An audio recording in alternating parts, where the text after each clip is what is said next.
افغانستان سے ہزاروں لوگوں کو کہا کہ آپ آئیں اور آ کے پاکستان میں رہیں، اور یہ ہے وہ بڑی وجہ کہ دوبارہ دہشت گردی نے پاکستان میں سر اٹھایا۔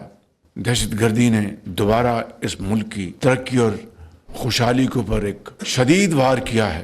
آپ دیکھیں کہ بلوچستان کے لیے بھی NFC ایوارڈ 2010 میں 100% ان کی جو وسائل کی اس میں اضافہ کیا گیا، اس میں بھی چاروں صوبوں میں سے پنجاب نے اپنا حصہ کاٹ کر بلوچستان کے لیے کام کیا۔ وزیر اعظم شہباز شریف کا کہنا تھا دہشت گردی کی بڑی وجہ افغانستان سے لوگوں کو واپس لانا تھا۔ افغانستان سے ہزاروں لوگوں کو پاکستان لا کر کس نے بسایا؟ سوات سے سینکڑوں دہشت گردوں کو کس نے رہا کیا؟ افغانستان سے لوگوں کو خیبر پختونخوا بسانا پانچ غلطی تھی۔ وفاق اور خیبر پختونخوا میں سرد جنگ نہیں ہے۔ دہشت گردی کے ناسور کو جڑ سے اکھاڑنا چاہیے۔ افغانستان باز نہ آیا تو سرحد پر افواج نے زبردست جواب دیا۔ سب طالبان برابر، گڈ اور بیڈ طالبان میں کوئی فرق نہیں۔ خارجیوں کے خاتمے تک قوم چین سے نہیں بیٹھے گی۔